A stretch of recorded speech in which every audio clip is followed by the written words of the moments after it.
I remember when I was a kid, I always used to be like, do you wish you had a son? Yes, do you wish you had a son? I remember that very carefully. And you were always like, no, like, why would you ask me that question? Why would I want a son? Even that was probably, I don't know, probably 8-9 years ago. I have absolutely no reason to change my mind. I'm very, very, very happy with what I have. Tears, tears.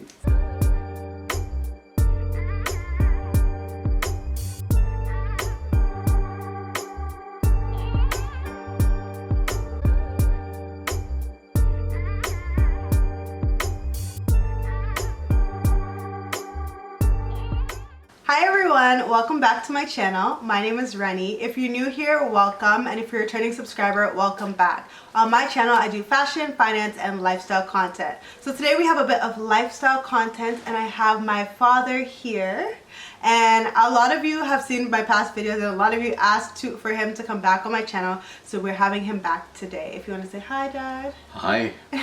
Today is Father's Day, so we're going to do a Father's Day video. And these are not investing questions 101 anymore. These are just general questions that all of you had for my dad on Instagram. So I'm going to ask him all of them today. I'll try to answer them. Yeah. Are you nervous? Are you ready for this? Far from it. I'm nervous. Absolutely not. I am ready. So go for it. Okay, let's get into it. The first thing that we're going to ask is, what is your name and what do you do for work? Okay, Bode Adetwembo. I'm a personal injury and criminal trial lawyer. I work in the city of Mississauga. I practice in and around the Mississauga, Brampton, Toronto area.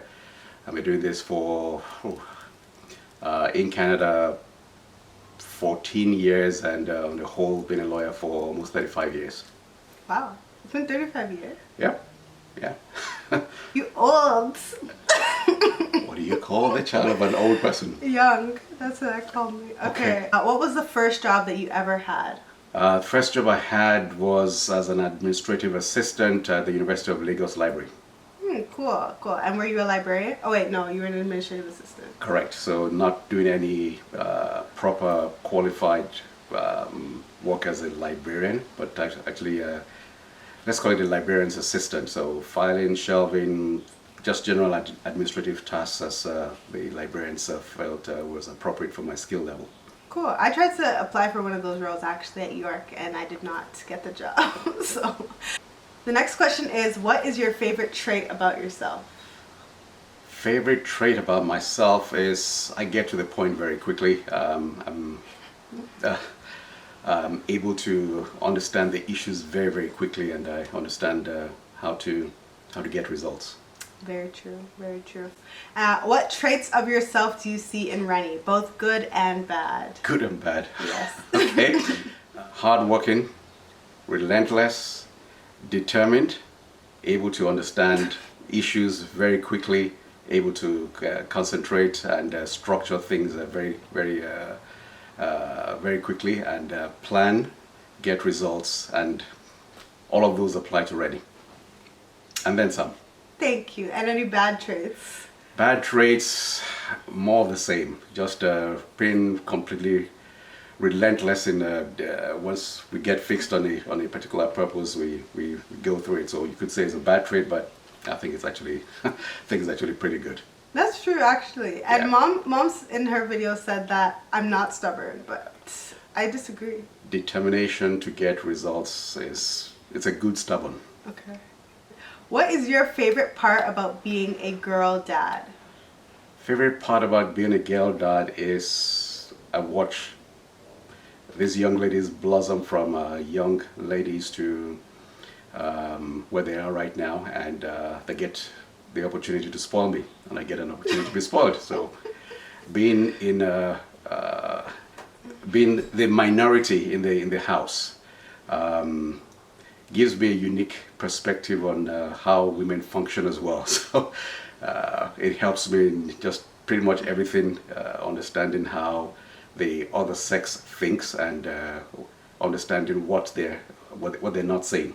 Interesting. I remember when I was a kid, I always used to be like, Do you wish you had a son? Do Yes, you wish you had a son? I remember that very carefully. And you were always like, no, like, why would you ask me that question? Why would I want a son? Absolutely. I remember that you were actually at the door. Yeah. I remember one day you Yeah.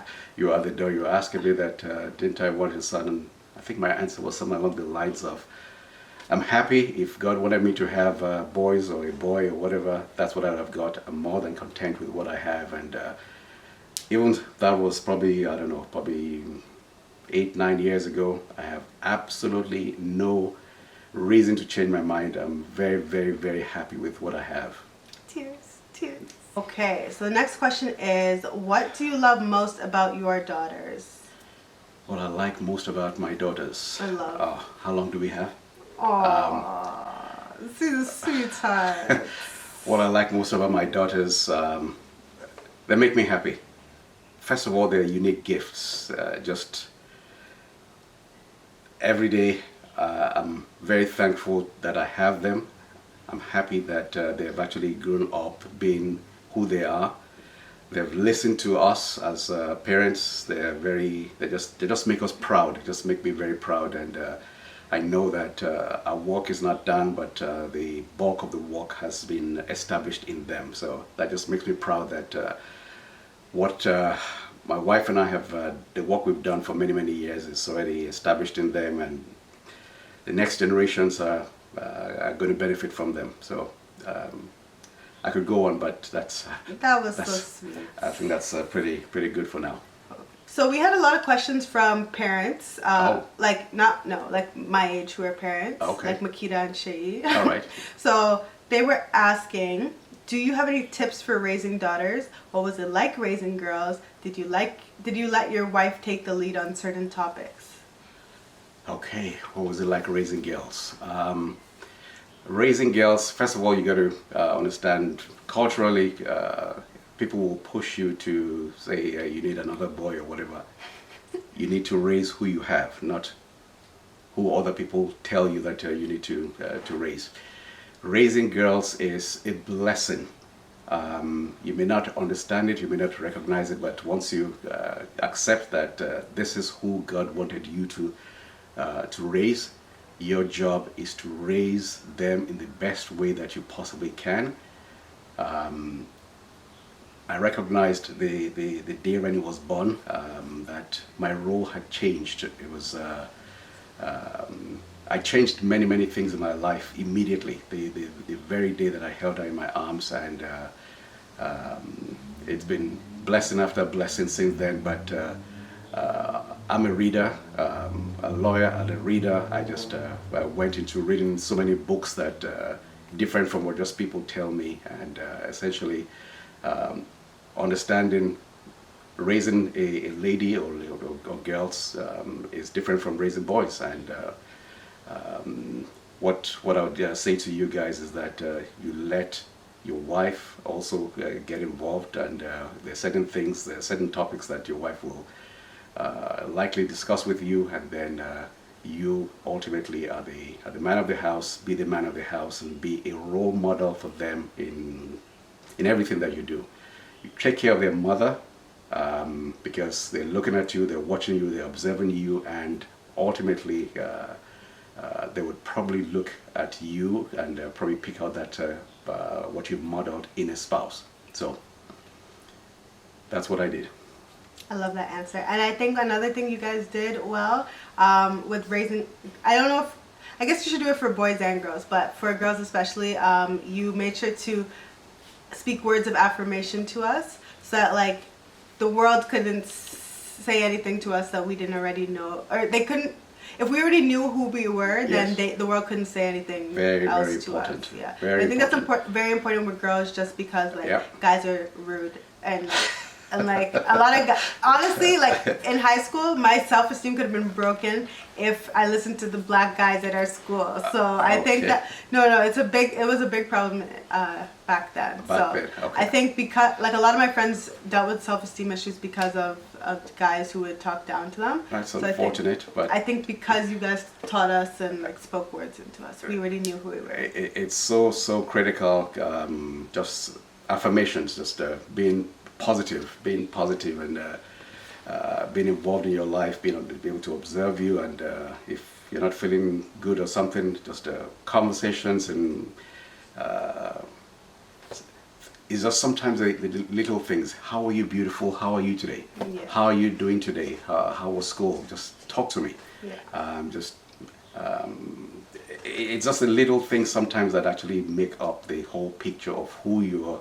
You've been put on this earth to nurture, to help, and to unleash onto this world, for want of a better word. Love that. Did you let your wife take the lead on certain topics? Probably, but my wife and I, we talk about any and everything, and there will be times when informally she would actually start topics, and my role was to just be quiet if she's doing and taking the lead and she's running with it. I don't need to get in the way, so I don't know, just many things that she would do, and my role is to support her and as well as allow her to do what she does. So, period. Who is the better photographer, me or you? Okay. What do you think? I think you. Okay. Just because you have a little more time on you. A little more than time. Me. You're calling me old? That's a nice way of putting it. You've been in the game slightly longer. Yeah, So, yeah. I have been, but you do a pretty good job as well. Thank you. So what are some things you did 30 years ago that made a big difference to your life today? Okay. Unfortunately, we got to go back to finance, but understanding how money works. We moved to the UK, 30 plus years ago, about 31 years ago. And one of the things that we all have is a gift. And one of my gifts is understanding how money works, but it didn't happen just naturally. I learned, I read, I researched, and I learned, and I kept on learning. The work from 30 years ago is what has created a lot of the stuff that we see today. It's just being a student of learning has helped, and both at work, both in finances. It's been the platform that launched many projects for us. And another question along that line was, what was the biggest turning point for you and your family financially? The biggest turning point is understanding what an asset is and what a liability is. Once I understood that, the fear of, we use the Nigerian expression, them say. It's fact-based, not what people say. And facts comes from learning, facts come from understanding, facts come from your understanding of the facts and using the facts to your advantage. So being able to understand end to end the beginning of the beginning and how to execute, and this comes from research, how to execute, even when there are naysayers, even when there are people that don't understand what you're trying to achieve. It's defined everything that I do and everything that we do, and being able to be in a position to teach both Reni and Tenny how to do their stuff like that is makes me very confident of the future. Lovely. And I'm grateful that you guys learned before you had us. Thank you. Yeah. Appreciate it. Thank you for listening to us as well and following what we suggest. Life-wise, what did you wish you did differently? Career-wise, and then money-wise? They may all be in one, I don't know, but what did you wish you did differently? What did I feel or wish I did differently? That's a big one. Yeah. Career-wise, absolutely nothing different. I would have done exactly the same thing. Really? I'd have done exactly the same thing. Like even, you know, instead of going from Nigeria to England, you would have... Well, if I had the opportunity, I would have remained in one jurisdiction. Yeah. So I started off life as a lawyer. I used to work for Chief Ganifawemi, and then moved out of Nigeria. So that's a whole process of requalifying. But being in one jurisdiction, what I do now is what I did then. I'm just doing it under my own platform. So I'm happy doing what I do. I enjoy what I do. Being able to be of service to people is just it's a blessing. Money-wise. Money-wise, I wish I knew more about how money worked earlier, a lot earlier. And this is again the defining moment. the informal structures when we're brought up, we're taught when we're young, especially as Nigerians, we're taught that you have to be a doctor, lawyer, engineer, and all that kind of stuff. But nobody really articulated it, and I can't say I really understood it, that this is what you do with your money when you're in a position to be a high earner. Nobody informed me about the stock market. Nobody informed me about acquisition of assets. When I understood what an asset really truly is, when I developed a long-range plan, and when I understood that money is made slowly, wealth is accumulated over decades. Once I really, truly, completely comprehended that, it was just, I wish I knew what I know now. I wish I knew 30 years ago. But I said, from my research and from being in and around all the high net worth individuals, I keep on learning every day, and I have a habit of spending at least an hour a day on just improving my knowledge, and that's helped myself, it's helped the whole family, and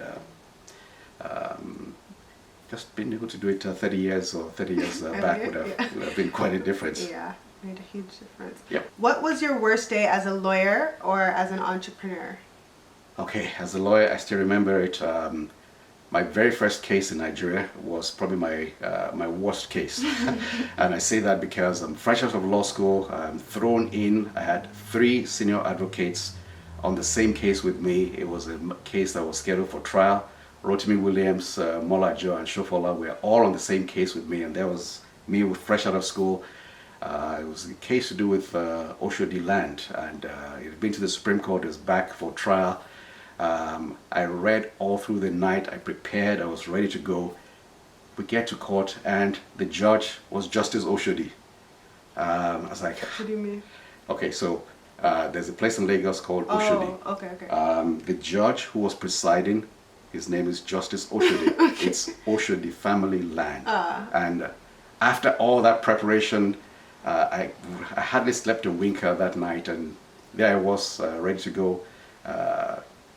Rotimi Williams asked for an adjournment. Everybody was in agreement because the judge can't preside. Should that be a conflict of interest? It was a conflict of interest. We asked that he recuse himself. He did, but I felt really bad because I didn't sleep that night and I was ready to go. But I mean, every disappointment builds up character. It informs you about what you can do differently, and it builds you up for the future. So whilst it was a terrible day for me because I had not had any sleep, but I set off life as a lawyer in Nigeria with 3 senior advocates on the same case. Pretty cool. Pretty cool. What's the worst day as an entrepreneur? I think probably going over and above for a client who did not appreciate the resolution that I got for him. It made me realize that sometimes people are not present in their own life, and even when you get a good result for something that could have actually turned out really negative for that person, just do your job. Don't expect somebody to say thank you. Just do your job, and it is what it is. What prompted you to start investing for your children at a young age, and how did you do it? I'm sure you've already explained that, like, okay. But this was from a mom as well who wants to do the same thing for her kids. So Okay.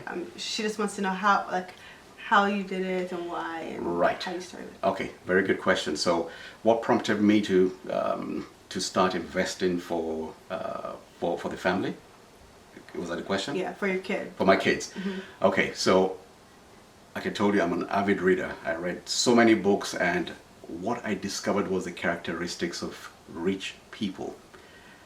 The conversations around the home are about assets and liabilities, not about a Mercedes-Benz, or not about, it's about assets and liabilities.